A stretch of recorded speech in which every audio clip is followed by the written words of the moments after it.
Hola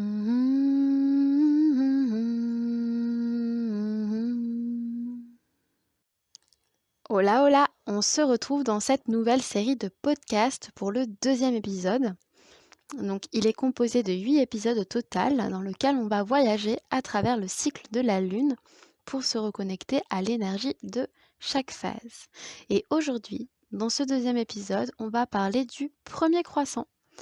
Donc le premier croissant, c'est là où la Lune redevient visible, puisque à la nouvelle Lune, on ne la voyait pas, elle n'était absolument pas éclairée par le Soleil. Là, on peut l'apercevoir à nouveau et ses énergies du coup commencent progressivement à s'élever. C'est donc le bon moment pour élaborer un plan d'action suite à l'intention qu'on a posée à la phase précédente et donc de commencer à les mettre en application. Donc, qu'est-ce qui se passe finalement quand on ne fait pas de plan d'action? En fait, on ne sait pas par où commencer. On peut potentiellement avoir une intention, mais ok, c'est bien, mais suite à ça, qu'est-ce qui se passe? Qu'est-ce qu'on fait? On n'y va pas forcément clair dans ce que l'on peut mettre comme action en place ou pas. Qu'est-ce qui est le plus judicieux pour nous ou pas? On peut avoir envie d'arriver à l'intention directement et du coup de pas mettre des actions, des marches en fait, des étapes à franchir pour arriver jusque-là. Et on peut aussi du coup se sentir dispersé, démotivé. On perd notre énergie dans des choses qui sont peut-être futiles et finalement pas forcément prioritaires. On peut tourner en rond. En tout cas, on manque de structure. Et du coup, on peut vite se décourager et abandonner parce que on se dit, en fait, j'arriverai jamais jusque là-bas, j'arriverai jamais à réussir mon intention parce que, encore une fois, on est dans cette idée de j'ai envie de ça et je vais vers ça, mais on en oublie que pour aller vers ça, il y a d'autres petits pas à faire jusque-là. Et c'est ce que nous permet de faire un plan d'action. On est en train d'établir une structure, une organisation qui nous permet de mener à bien notre intention. Donc, grâce à ça, on retrouve de la clarté qui nous permet d'avancer avec beaucoup plus de légèreté, mais aussi on peut diriger notre énergie et savoir sur quoi se concentrer pour pouvoir avancer concrètement dans notre vie au mieux, pas à pas, et avoir cette bienveillance envers soi on n'est pas là pour réussir tout d'un coup, paf, ce gros morceau-là. Non, on y va en douceur, à notre rythme. Donc, avec du coup au rythme de la Lune, ça te permet vraiment d'établir un cadre, une structure qui va être soutenante et qui sera adaptable à tes besoins personnels. Puisqu'encore une fois, c'est une formation qui va te permettre de venir ajuster en fonction de tes besoins à toi et à personne d'autre. Ça va te permettre d'établir des actions grâce à ton intuition et de ne pas te laisser diriger par ton mental qui perçoit toujours des solutions des fois un peu trop vastes, mais qui ne sont pas à notre portée.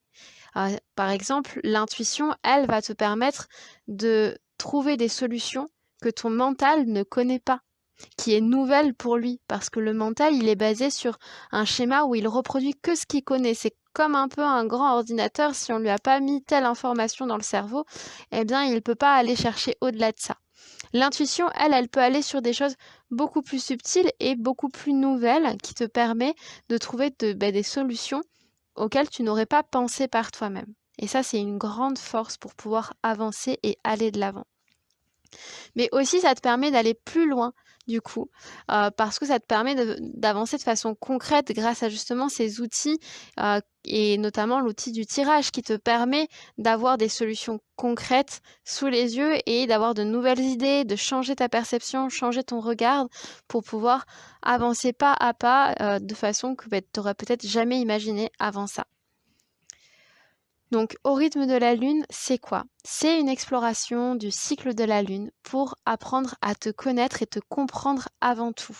C'est vraiment une invitation à aller te reconnecter à ton monde intérieur, ton intériorité, pour pouvoir grandir grâce à un journaling. Donc, un journaling, c'est quoi? C'est tu as ton journal, ton carnet, tes stylos, tu le personnalises comme tu as envie, selon tes envies, selon tes goûts, selon peu importe, tu as une trame de base qui te guide et cette trame-là, tu la réadaptes à ta sauce, à ce qui te fait plaisir. Et grâce à ça, tu vas pouvoir revenir dans ton intériorité, te reconnecter, prendre des moments pour toi.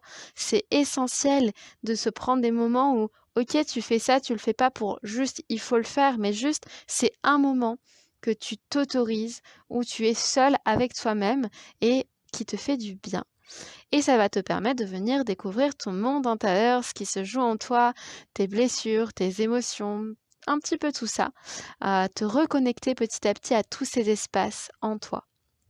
Et l'avantage, c'est que tu avances à ton rythme individuel, sur une problématique, une thématique, et qui t'est encore une fois complètement propre et personnel, parce que c'est ton monde à toi, c'est ton univers à toi, c'est de toi à toi. Et ça, tu peux aussi partager cette expérience et ces observations, ces ressentis, ce qui te vient comme message, ce que tu comprends, par exemple, aux personnes qui sont elles-mêmes dans la même, dans la même move en fait, ou qui elles aussi font de leur côté au rythme de la lune grâce à un groupe Telegram. Mais ça peut être aussi si par exemple au début tu tires tes cartes et je sais que c'est arrivé par le passé par d'autres personnes qui font au rythme de la lune, qui ne savaient pas forcément, qui n'étaient pas certaines en tout cas de savoir tirer les cartes, de savoir les interpréter. Et au début, quand surtout pour nous c'est nouveau tout ça, si tu ne l'as jamais fait, eh bien c'est rassurant d'avoir un espace où tu peux partager ton tirage, dire bon bah moi je crois que je comprends ça ou je crois que je comprends rien et juste bah est-ce que vous pouvez me donner vos interprétations à vous et puis bah moi j'en retirerai ce qui résonne avec ma vie par exemple. Et ça c'est précieux d'avoir un espace comme ça.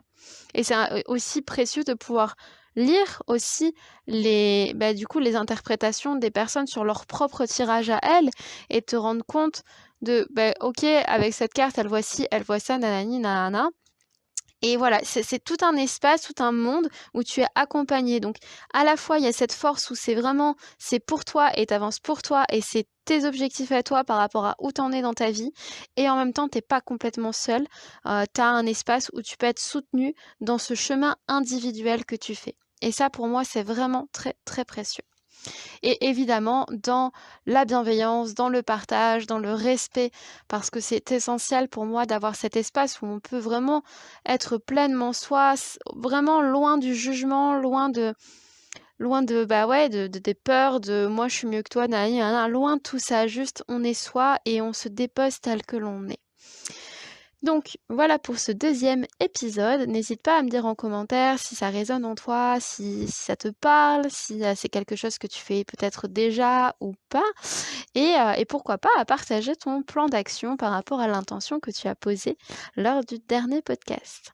Sur ce, je te souhaite plein de gros bisous et plein de douceur. Je t'envoie plein de douceur et je te souhaite de prendre soin de toi.